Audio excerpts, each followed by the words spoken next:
कार्यक्रम के पुण्यार्जक हैं Siddhant Jain civil line Delhi, Savita Sagar Jain Rishabh Vihar Delhi, engineer Anil Archit Jain Shyam enclave Delhi, स्वर्गीय सुरेश चंद कागजी की स्मृति में Santosh Jain Kalindi colony Delhi, Shrimati Shrimala Narendra Bahadur Jain green park Vardhman Jain London, doctor Vaishali Melbourne Australia, Shikhar Chand Amit Abhishek Jain Shikharji jewellers Bhogal Delhi, Mahendrapal मोहनी जैन नीरज जैन इंदिरापुरम गाजियाबाद।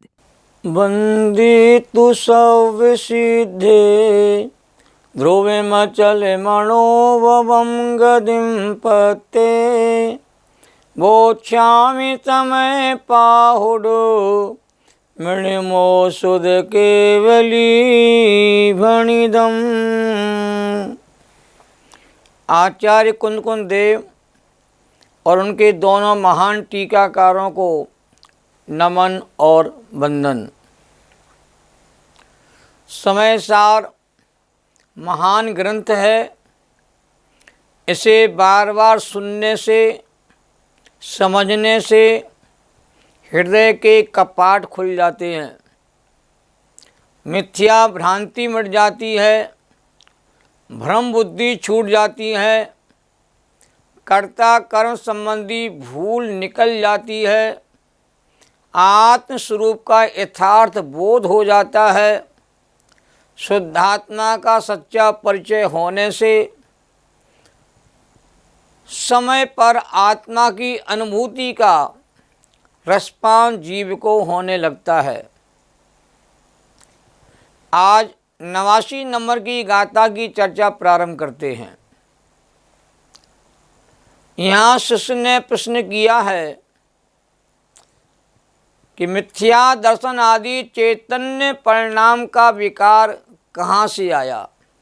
ये विकारी परिणाम कहाँ से आए, कैसे हुए हैं और कब से आत्मा के साथ विकारी भावों का मेलजोल चल रहा है? इस प्रश्न के उत्तर में 89 नंबर गाथा का जन्म हुआ है। गाथा इस प्रकार है। उभयोग स्यणाई परिणामात्रीणि मोहजूतस्य मिच्छतं अल्लाणम् अविरधि भावो यणादव्वो। अब देखिए गाथा को धीरे धीरे इसका पाठ प्रारंभ करते हैं। सभी गाथाएं कुंदकुंद स्वामी की प्राकृत भाषा में हैं और जो भाषा प्रकृति के द्वारा उत्पन्न होती है उसको प्राकृत भाषा कहा गया है। और सौर श्रेणी प्राकृत भाषा में समयसार ग्रंथ मुख्यता से लिखा गया है। भगवान की जो देशना कृति है वो अर्धमागधी भाषा में कृति है। देखिए उभि ओगस्य अणाई परिणामा त्रीणि मोह युतस्य मिच्छत्तम अल्लाणम अवरधि भावो या नादब्बो। फिर से लय के साथ पढ़ते हैं। उभयोग स्यणाई परिणामात्रीणि मोहजूतस्य मिच्छतं अल्लाणम् अवरधि भावो यणादव्वो। अब हिंदी में अनुवाद इस गाथा का।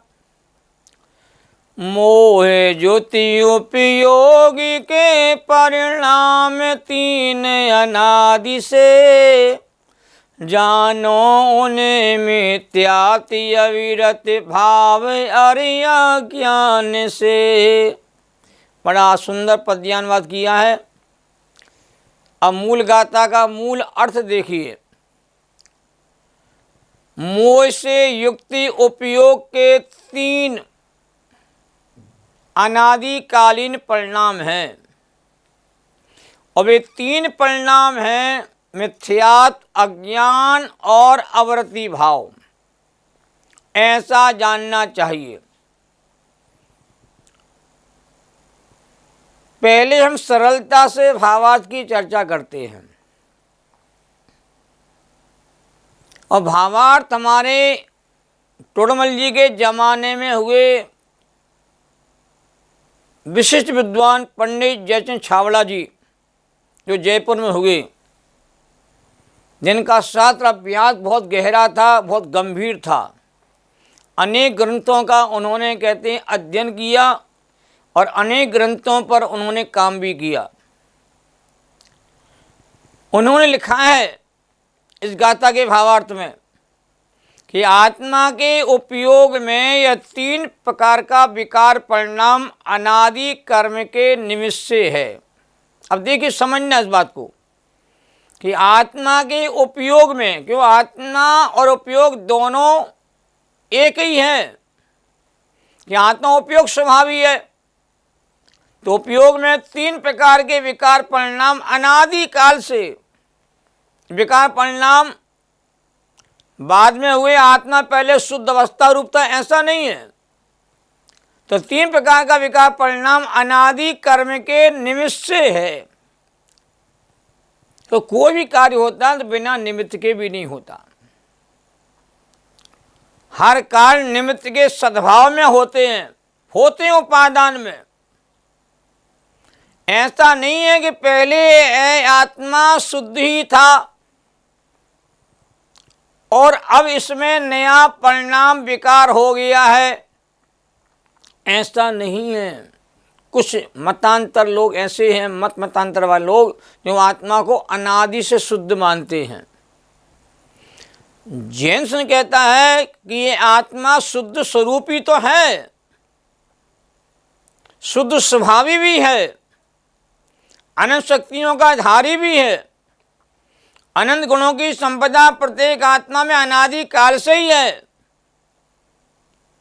स्वरूप प्रत्येक द्रव्य का अनादि काल से ही माना जाता है, पर शुद्ध स्वरूप का होना और शुद्ध अवस्था का होना, दोनों में बहुत बड़ा अंतर है।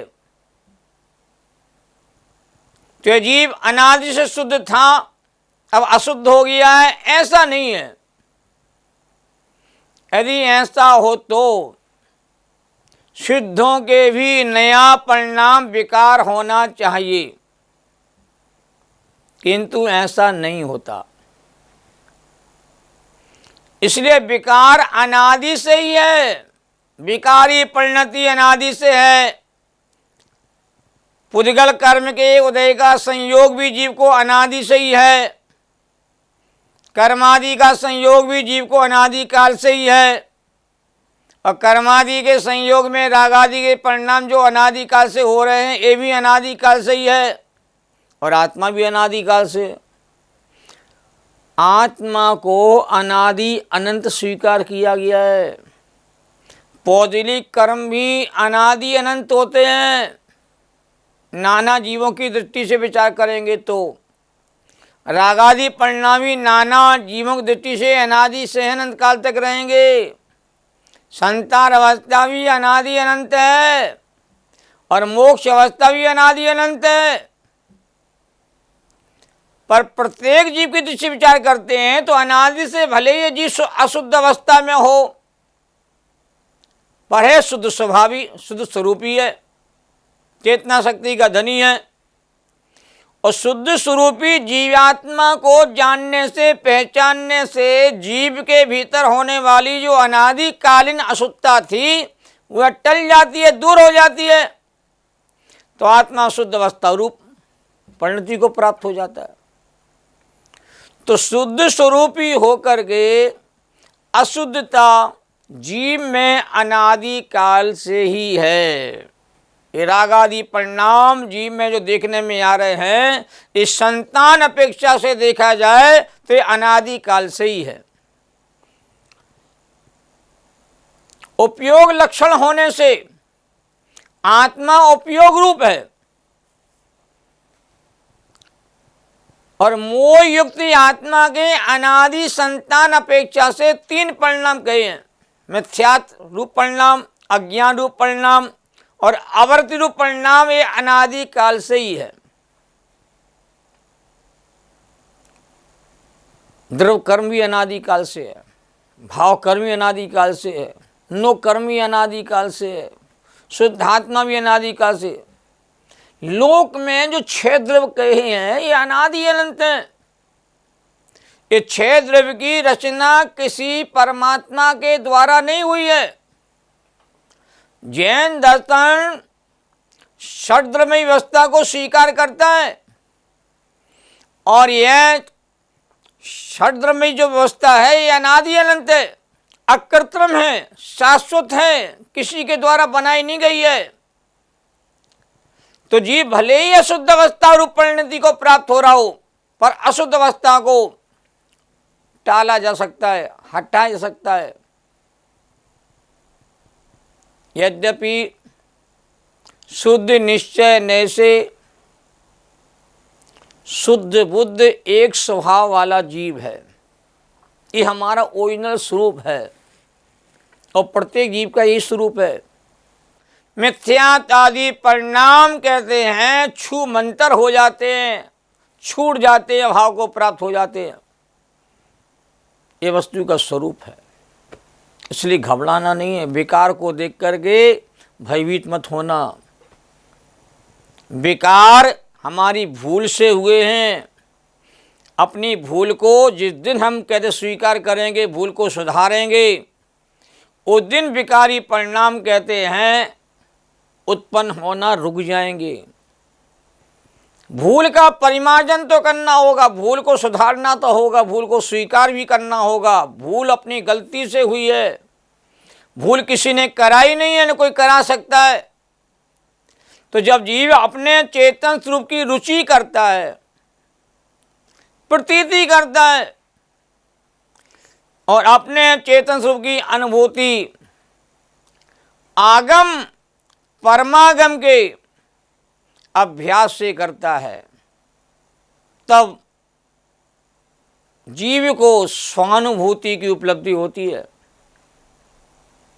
5वीं गाथा में कहा था आचार्यों ने कि आगम का सेवन से, युक्ति के अवलंबन से, पर अपर गुणों के उपदेश आदि को ग्रहण करके और स्वानुभव के बल पर निज वैभव का जन्म होता है, आत्म उपलब्धि होती है।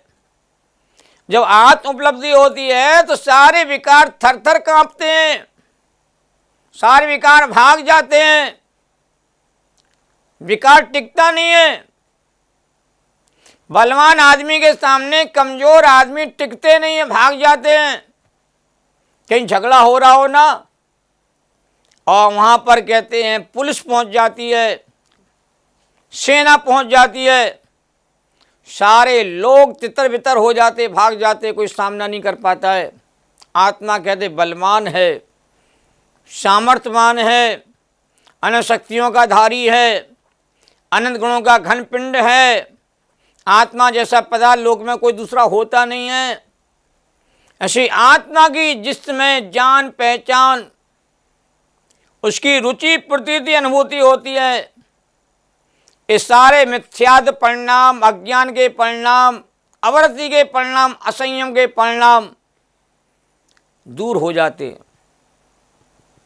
श्री जब जीव अपने चेतन स्वरूप की रुचि प्रतीति अनुभूति आगम अभ्यास के बल पर करता है, तब विकारी परिणति छूट जाती है, अतः होती नहीं है।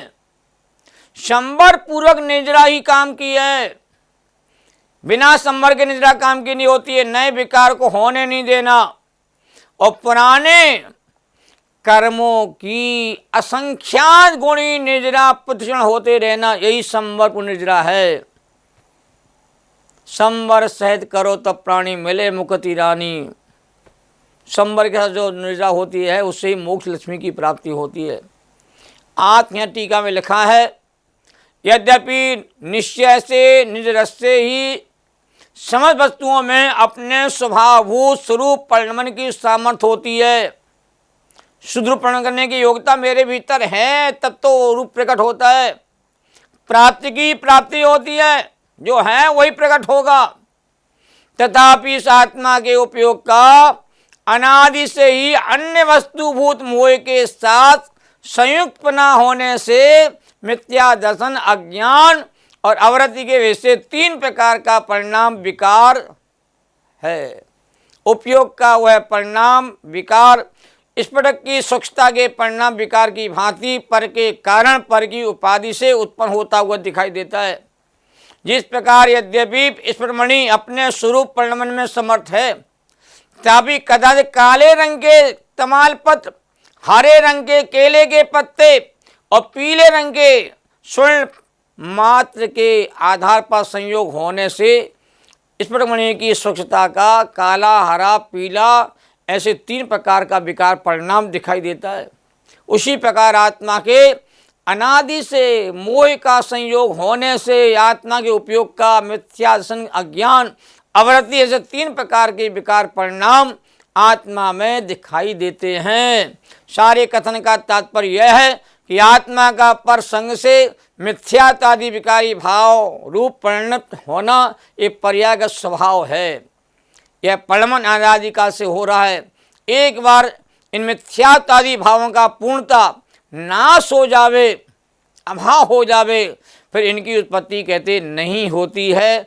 अपनी पर्याय की योग्यता से ये रागादि परिणाम आत्मा में होते हैं, इसलिए आत्मा में दिखाई देते हैं। जब आत्मा में अपना ज्ञान स्वभाव दिखता है, झलकता है, उसकी अनुभूति होती है, तो इनका होना अपने आप रुक जाता है। ऐसी गजब की व्यवस्था आचार्यों ने हम सबको समझाई है। ये विषय महत्वपूर्ण है, हम सबको समझने का प्रयास करना चाहिए। जैनम जयतु शासनम, सभी साधर्मी जनों को सादर जय जैनेन्द्र। सहजानंदी शोध स्वरूपी अविनाशी में आत्मस्वरूप, ज्ञानानंदी पूर्ण निराकुल, सदा प्रकाशित चेतन रूप, सदा प्रकाशित चेतन रूप। निज निधि निज में बताई, जो किया उपकार है, उसके लिए जिन वाणी माँ को वंदना सतवार है, उसके लिए जिन वाणी माँ को वंदना सतवार है। इस कार्यक्रम के पुण्यार्जक थे रामदास सरोज, असित अवनी, अमिता पूजा जैन, प्रीत विहार दिल्ली, श्रीमती मंजू विनोद जैन गुड़गांव, स्वर्गीय उमा जैन की स्मृति में doctor VP Jain USA, Aradhana Sanjay Green Park, Sarla Raj Swati Jain Rajpur Road Delhi, गुप्तदान विश्वासनगर एवं BD State, Sunita Sachin Jain Shriram Road Delhi.